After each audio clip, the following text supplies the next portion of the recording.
This basically a reaction to Coming to America 2. You got Jermaine Flowers, you got a whole lot of people in this from Eddie Murphy, you got Arsenio Hall doing the same characters again. You know what I mean? You got that girl from SNL, it's Leslie Jones, you got Harley, Tina Taylor, you got the same old fools in the barbershop doing this movie. This trailer was absolutely the best to bring in all the rappers and everybody in Entourage from the hip hop world all the way to the African cultures, man. Over here you got Wesley Snipes, the 4th degree, I think he is black belt. I don't know what he doing, but he did a damn fantastic job. You got the same characters Eddie played, same characters Arsenio played, and they did a great job. Facts.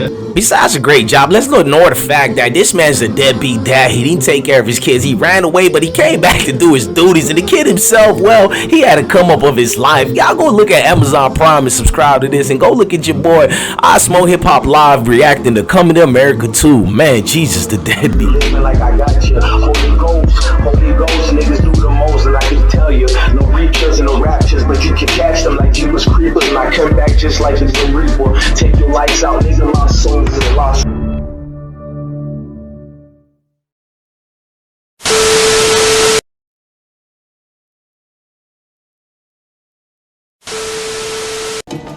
Make sure you like, share, and subscribe to IsmokeHiphop Live. Hit the comment section and notification bell.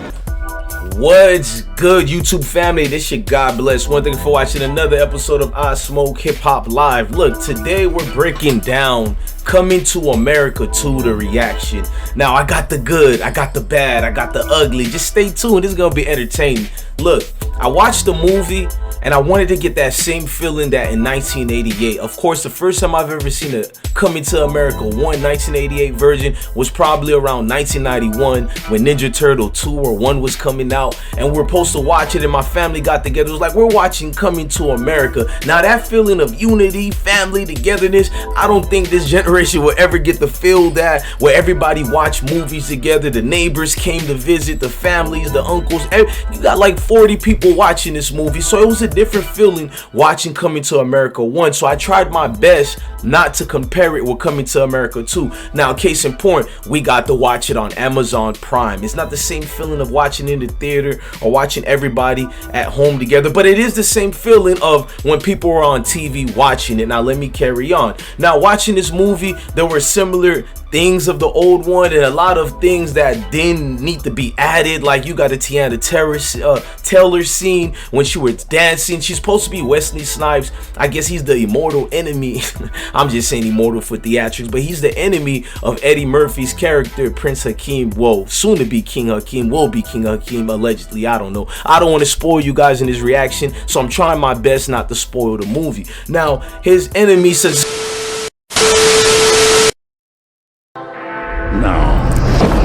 you will be king. Akeem will be King Akeem, allegedly. I don't know. I don't want to spoil you guys in this reaction, so I'm trying my best not to spoil the movie. Now, his enemy, such as called Wesley Snipes' daughter, I guess she's supposed to get married or so. So there's a lot of things happening that I don't want to go in details. I think the acting is on point. It's just the plot could have been written much better, but nonetheless, you got entertaining parts such as Leslie Jones. I think she really carried this movie. Without a character such as hers, she's playing the quote-unquote baby mama, the girl that was left in New York. Remember the club scene? Yeah, the club scene when they went to New York and they met them girls and they were shaking and all that. I guess Eddie pulled a fast one. Eddie got nasty. Eddie actually did a little situation, a lot inebriated and drinking. He has a son who's in his 30s, who's soon to be the next coming king, the next heir in line, whatever you want to call it. I don't know how monarchies go, whatever.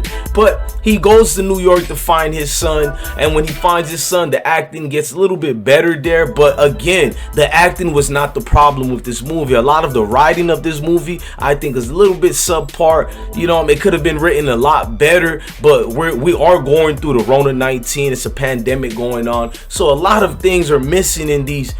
I don't know how to explain it, but I was entertained. Even with the subpar writing, it still gave you a feeling this is Coming to America, the franchise. You don't want to let go.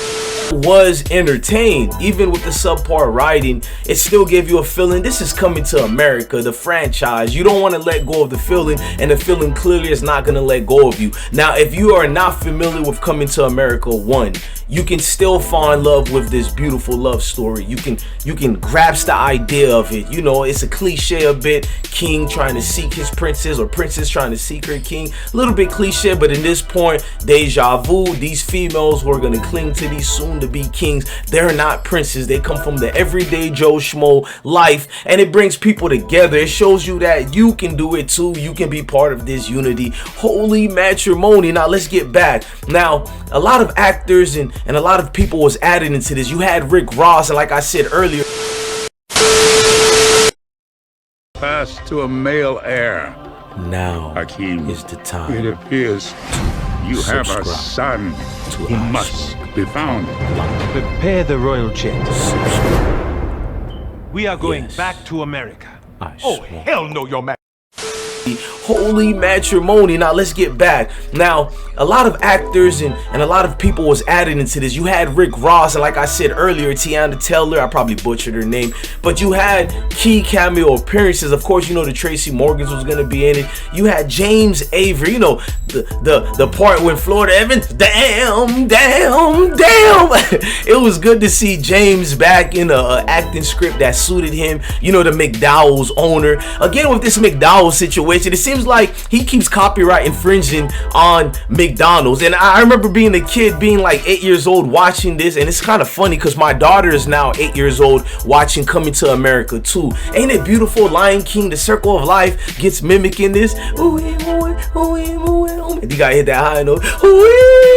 Anyways, that feel good moment you get in this, and I'm not gonna lie to you, I know I'm over the top right now, but when you watch this movie, it does bring a togetherness, a feeling that you can't really erase or fake it. It's just there. So I implore you guys to watch this movie with your family, watch it with friends. If you don't, it can kind of vary off a little bit. Now, if you watch part 1 and then you go to part 2 and you're trying to contrast both together as far as the writing and the same feeling again, you're not gonna get it. Now, it makes sense that there's a part 2, and they made sure, I gotta give credits to the director, they made sure the age gap wasn't crazy. You know, like, I thought they were gonna make his son 18 years old or something, and unless he's going around being Dirty Dick John, there's no way he could have procreate this kid without, you know, cheating on the wife or whatnot. But I'm not gonna give the spoiler alert. You'll understand what I mean. They made sure to have the age gap not to be too much. They fitted perfectly with the 18 years old or something, and unless he's going around being Dirty Dick John, there's no way he could have procreate this kid without, you know, cheating on the wife or whatnot. But I'm not gonna give the spoiler alert. You'll understand what I mean. They made sure to have the age gap not to be too much. They fitted perfectly with the year gaps from 1988 till 2021, which was awesome. So everything in this movie kept a core audience to keep it where we're not going, wait a minute, what is this character here? This doesn't make sense. Everything actually made sense, but like I said, the writing could have been better. It seems like they just wanted to give that love feeling again for this movie by just rushing all these different characters together, which it could have been worse. You have all these, anytime you put an elite all-star cast of characters together, get ready for the downfall. I mean it's a lot going on, mixed chemistries, but in this case the chemistry went well. Wesley Snipes could have fooled me. Wesley Snipes has a part where Michael Blackson came in there looking like the Supreme Gorillas back in all these African movies. You see the highlight, the Wakanda Hotel, Rwanda movie, and all these African movies in the jungle, or Beasts of No Return, whatever you call that movie. But it's a lot that they were doing that actually fit the parts, and it was perfect. You know, you got real Africans, but Wesley Snipes, he can go for an African at any time because this acting was tremendous. He shows you his brilliance. The fact that the Academy Awards haven't gifted this gifted actor his just dues and by giving him his flowers, I hope he gets some type of recognition playing his role in his character, because he played it to a T. And that's what you get with professionalism. Whether you want to critique this movie or not, there was a lot of professionalism in this movie. I want to salute everybody involved in this movie. Again, does it live up to Coming to America 1? No. But then again, no movie would never live up to its original classics. I mean, that's just how a classic will forever continue. I mean, you can pinpoint a lot of movies they remade or brought another saga part 2 or 3, and there you have it, another BS movie. But in this case, you can say it didn't live up to 1, but it still was good enough, entertaining enough to give us, okay, we got closure. Now, should they come with a part 3? I think they should, but they should, you know, move it and circulate it around some of the newer characters. That's just what I presently feel. But the movie itself, man, I'm gonna honestly tell you guys, everything here was fitting. You got all your source of what you needed to have to give you a good movie. I mean, you're having explicit situations where part 1 had the naked girls or X, Y, and Z. In this, they tried to be more equal balance for the females as well, because they had dudes obviously in the movie, just to fit where you don't want to be watching your movie and then your girl gets to see you watching all these ladies trying to watch the royal penis or whatnot. So I mean, they did a good point in showing that and adding it to the movie. So I was actually amazed by it, and I gotta applaud everybody involved in it. I mean, just the reaction you're getting is the reaction you're getting. This is not a spoiler alert. I'm not going to spoil the movie for you, but I would recommend this movie to all your friends and family. Go watch it. This movie was well deserved to be watched. It's well recommended to understand. And a disclaimer, this is not the same movie that you watch with your mom and dad in the 80s. So get away from that and try to grasp the idea of the new sensation we have, which is Coming to America 2, fitting the new journey in the civilization we live. That's called a new generation. But anyways, man, look, I'm your God Bless One. Love your family, love your kids, and stay blessed. Look, this movie, I recommend to anybody to go watch this movie. Salute, y'all. Make sure you like, share, and comment this video, and always remember to love your family, love your kids, and stay blessed. Hit that Cash App, PayPal, and donations. Email me, Instagram me. Also, look for the links in the description box. Look for top-notch clothing brand. It's a top excessive clothing brand for men and women apparel. It's not just a brand, it's a lifestyle. Make sure you look for other great description box goodies and just come be part of the most winningest team out here.